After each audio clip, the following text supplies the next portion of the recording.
बर' सावथुन नायनो मोजां मोनग्रा रायजो राजाफोरनिसिम मोनसे गोजोनथाव खौरां। आलायारन सावथुनखौ नायनो हांखुर जानानै थानाय रायजो राजाफोरनि थाखाय गोजोनथाव खौरां।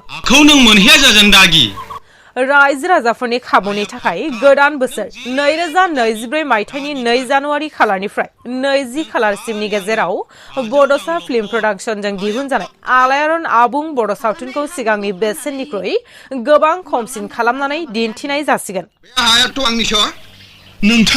क्रिसमास आरो इंराजि गोदान बोसोरजों लोब्बा लाखिनानै आलायारन सावथुनखौ अनसायगिरि रायजो राजाफोरनि थाखाय बे खाबुखौ लानानै फैदों बड'सा फिल्म प्रडाक्शना। दासिमबो जुदि नोंथांमोना आलायारन सावथुनखौ नुवाखैब्ला थाबैनो स्क्रिनाव होखानाय जानबुं नम्बराव फोनांजाब खालामनानै बर'नि गिबि आलायारन आबुं बर' सावथुनखौ हांख्रायहरनो हागोन।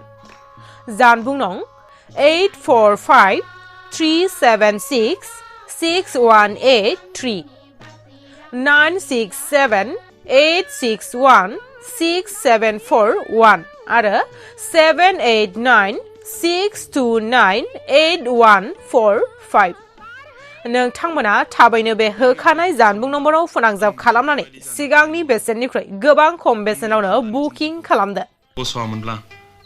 आंनि मानसि जानायनि सिमाङा जाफुंनाय नङामोन। आंखौ लाजि दाफोनांसै गोमबोर फिसा। गोदोनि दायखौ सुस्रांनो थाखाय हांमा आइनि जिउनि बिबानखौ नोंनो लादो फिसा।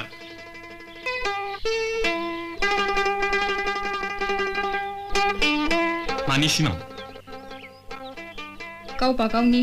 थेट आंलाय आंनिसो सानदोंमोन।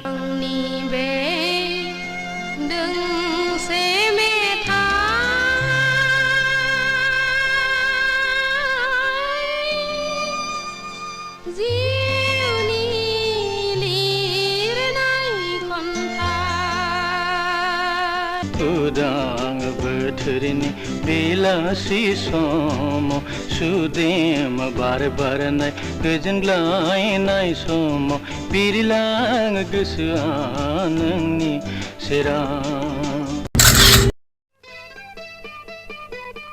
आंनि नामा हायनास्रि, नोंनियालाय आरो नों बबेनि? आंनि मुङा जोंदाव, आं बम्बेनिफ्राय फैदों। मडेल गार्लफोरनि फट' बुथुमग्रा। आं नोंसिनि फट'खौ जि दाग्रा कम्पानियाव हरगोन। बिदिब्ला आंनि मोनसे फट' खेबबावदे। Okay, come on.